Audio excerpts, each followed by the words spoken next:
Ici, l'affaire publique est décortiquée, questionnée, secouée. Rémi Villemure et Karima Brick. Allons au fond des choses. Ah, ça, c'est très intéressant. C'était donc mauvais, puis c'était donc épouvantable. Qu'est-ce que tu fais là? Moi, juste pour être le trouble-fête, là. C'est une petite danse complexe pour dire Nick Payne. Mais en même temps, on dit il y a des limites à ne pas franchir. Bonjour Nick Payne. Salut vous deux. Salut. Là, c'est un sujet qui est comme un peu difficile à aborder, je trouve, l'entente avec Terre-Neuve, Churchill Falls, parce qu'on n'a pas tous les détails, mais il y en a qui les ont vus, en tout cas, pas mal les détails, puis ils disent que ça a l'air d'être une entente quand même assez bien faite, là, où les deux camps auraient tiré, disons, des avantages de l'un et de l'autre. C'est quoi ta perspective là-dessus? Garde, je te lance. Est-ce que c'était légitime que Christine Fréchette s'entende avant l'élection? Ben écoute, ça c'est une question politique. Il n'y a pas de réponse noir ou blanc là-dessus. Effectivement, c'est une première ministre nommée, couronnée par quelques personnes. Donc oui, ça rend plus délicate la prise de décision qui vont lier comme ça les Québécois pour 50 ans. Après, notre système est fait comme ça. Elle est légitime. Moi, je suis légitimiste. Elle est la première ministre en poste, là. Donc, il faut toujours bien qu'elle fasse son travail. Alors, tu sais, j'ai une position mitigée là-dessus. Mais moi, sur le contenu de l'entente, nous verrons bien. Puis ça dépend d'où on parle. Selon le Parti québécois, c'était déjà une mauvaise entente à l'origine. Alors là, j'imagine que le PQ ne va pas se mettre à la trouver bonne soudainement si on a concédé un peu puis d'un côté puis obtenu un peu de l'autre puis qu'au final, c'est 4,30 sous pour une pièce. Oui, mais le PQ dit on veut voir les détails de l'entente. On verra. C'est ça. Fait que je veux dire, comment vous pouvez dire que c'est une mauvaise mauvaise entente? Non, mais ils disaient ça avant, là, eux, à l'origine. De s'entendre point de l'entente de 2024, le PQ était prêt à la renier. Là. Alors là, c'est l'entente de 2024 modifiée légèrement. On verra ce que ça sera. Moi, ce qui m'intéresse, c'est le contexte dans lequel elle survient. Et il y a des raisons pour les Québécois de se méfier. Parce que, je ne dis pas que cette méfiance aura été au final justifiée, mais en tout cas, pour le moment, il faut se méfier pour plusieurs raisons. Parce que, d'une part, le gouvernement Carney s'est mêlé de la négociation et le Canada a des intérêts stratégiques actuellement à ce que ça marche parce que les péquistes vont peut-être être au pouvoir et donc on veut sauvegarder l'unité canadienne et montrer que Christine Fréchette et la CAQ ou quelques gouvernements non indépendantistes que ce soit, peut faire des gains dans le Canada et bien s'entendre avec ses voisins. Donc ça vient peser quand même. C'est un motif du fédéral pour faire aboutir cette entente, mais qui peut vouloir dire aussi que c'est pas nécessairement la meilleure entente pour nous. Deuxième motif, toujours pour le gouvernement Carney, essayer de détourner l'attention alors qu'on est en train de nous préparer à des négociations qui vont pas très bien atterrir avec les États-Unis. Hein? Alors, c'est peut-être bon aussi de vouloir là, montrer pour les libéraux fédéraux qu'ils sont capables de livrer la marchandise par ailleurs pour les Québécois et pour les relations interprovinciales. Hein? Elbows up entre nous au Canada. Alors, voici deux provinces qui s'entendent sur un projet de développement énergétique. C'est formidable. Alors voilà une deuxième raison pour le gouvernement fédéral de vouloir que ça marche, mais qui peut vouloir dire que c'est pas nécessairement non plus la meilleure entente pour nous. Maintenant, du côté de Québec, c'est pareil. Là aussi, il y a des intérêts qui sont au-delà, en dehors de notre intérêt à long terme comme contribuable québécois. C'est-à-dire qu'on a tous vu que Christine Fréchette veut que ça marche parce qu'elle veut montrer qu'elle livre et qu'elle est capable de faire débloquer des dossiers. Grand bien lui fasse. Et tant mieux si elle a réussi à le faire dans notre intérêt. On verra quand les détails seront plus connus de l'entente. Mais voici donc un autre motif qui est étranger au fond de l'affaire. Donc, moi, tout ce bagage-là fait que je me méfie un petit peu. J'aurais peut-être été...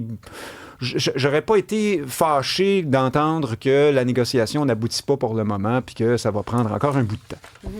Bien, parce que juste rappeler quand même que on a une entente en ce moment, on est lié déjà jusqu'en 2041, puis là, on parle d'une entente... De 1969. C'est ça.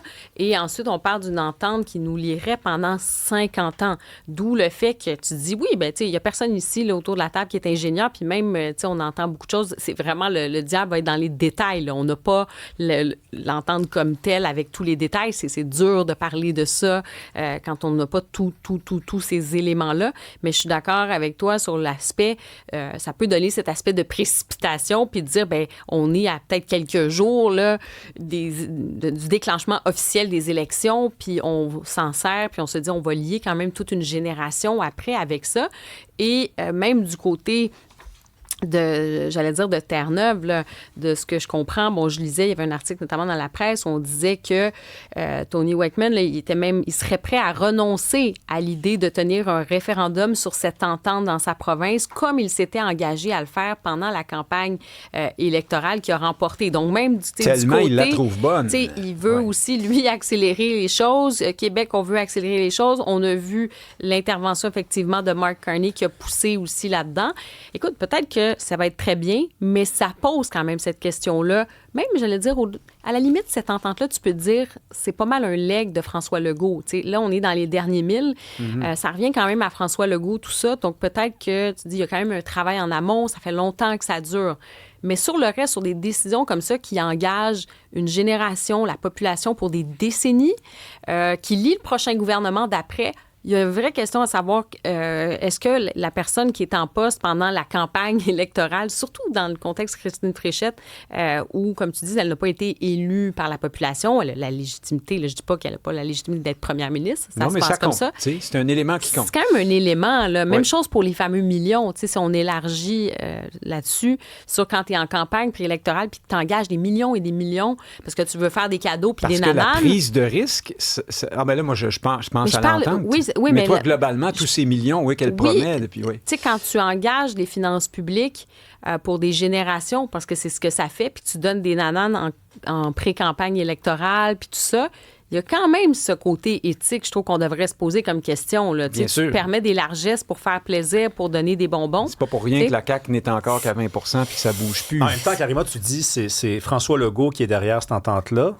Et ensuite, tu dis, Christine Fréchette aurait, ce que tu sous-entends, c'est qu'elle aurait peut-être dû attendre le prochain gouvernement pour que ce soit plus légitime. Mais si c'est François Legault qui est derrière ce projet-là, lui, il était légitime, il a été élu en 2022 majoritaire. Je dis que dans cette affaire-là, d'ailleurs, elle qui veut se détacher toujours de la CAQ, François Legault, à un moment donné, il faut aussi rendre à César la coalition Avenir César. Fréchette, comme disait quelqu'un qu'on connaît. Je dis juste peut-être que c'est moins inquiétant, cette précipitation, parce qu'il y a un travail qui a été fait en amont, puis c'est un leg, c'était François Legault voulait aller là.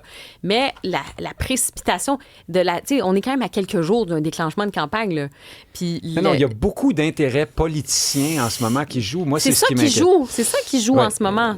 Pour nos auditeurs, je veux quand même rappeler que cette entente-là, donc, à l'origine, c'était pour permettre au Québec de faire du développement hydroélectrique à Terre-Neuve. Terre-Neuve obtenait quand même quelque chose là-dedans, mais tous trouvent que finalement, avec le recul, avec les décennies, Hydro-Québec paye très, très, très peu pour l'électricité obtenue qui vient du territoire terre-neuvien ensemble. Oui, mais Hydro-Québec a pris des risques énormes. Voilà, j'y arrive. Alors là, la nouvelle entente de 2024 multipliait par 30 le coût d'électricité pour Hydro-Québec, mais ça restait encore apparemment un bon prix. Mais dans les deux cas, c'est le Québec qui assume le risque totalement. Et il existe toujours la possibilité que, enfin totalement ou presque, là, puis là, maintenant, le fédéral vient aider, comme par hasard, là, à la dernière minute.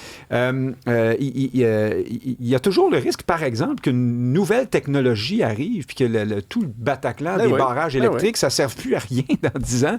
On ne le sait pas. Alors, tout est possible. C'est possible que ce soit un très mauvais investissement. Donc, il faut quand même être prudent. Il faut arrêter de se sentir mal que ce soit payant pour Hydro-Québec. Et je termine là-dessus. Il y a un élément derrière la colère de Terre-Neuve je ne sais pas pourquoi, là, on ne veut pas trop nommer ça au Québec, mais les Canadiens anglais de Terre-Neuve n'aiment pas ça, être en position où ils n'ont pas un rapport de force face aux Canadiens français du Québec. Ça compte, ça. Voir qu'on est une petite province satellitaire qui fait affaire avec le gros Québec puissant qui a le gros bout du bâton. Et ça vient jouer beaucoup dans l'état d'esprit. Bien, qui s'habitue? Écoute, passe universelle à 95$ pour le transport en commun, c'est proposé par le Parti québécois. Je rappelle que pour un adulte, là, quelqu'un qui n'est pas étudiant et qui n'est pas non plus une personne âgée, la STM, ça frise les 100$. Là. Ben oui, le PQ dit que l'utilisateur STM, moyen pourrait épargner 2200 quelques dollars par année avec cette passe à 95$. C'est donc dire que c'est une mesure socialiste qui va coûter cher. Alors là, moi, je ne suis pas dans ces mathématiques-là. On verra. Mais je demande à voir le vrai prix de la patente. Maintenant, sur le principe, j'avoue que moi, je trouve ça intéressant qu'il y ait un seul prix, un guichet unique. J'ai une passe. Moi, je suis comme bien des Québécois, là. On veut pas le dire, surtout pas dans les médias, parce qu'on veut bien paraître et être progressiste. Mais moi, pour moi, le transport en commun, c'est quand même un pis-aller et une méthode de transport de second rang. Quand je suis mal pris ou quand c'est possible de l'utiliser pour aller quelque part, comme quand on peut prendre le métro, je le fais avec plaisir. Mais généralement, tu sais que tu vas attendre les pieds plantés dans le slot quelque part, qu'il y a des correspondances, que c'est complexe, que ça va être long.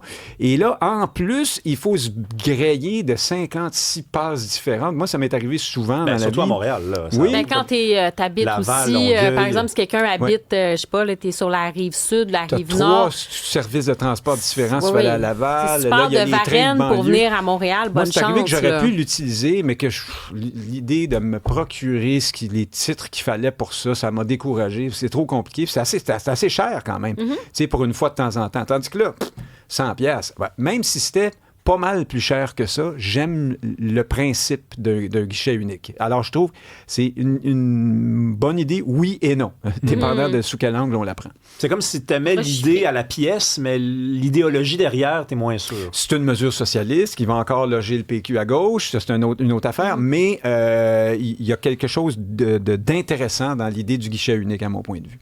Oui, bien après, c'est ça. C'est comment tu... je pense que ça va être de voir de ce montage financier-là, parce que l'idée, c'est à partir de quand le prix fait en sorte que tu délaisses ta voiture. Ça, c'est une vraie question. Ouais. Quand le service n'est pas parfait, et là, on s'entend qu'il est loin d'être parfait, comme je dis. C'est une bonne question. Moi, je trouve ça trop cher en ce moment pour ne pas prendre l'auto quand je peux la prendre.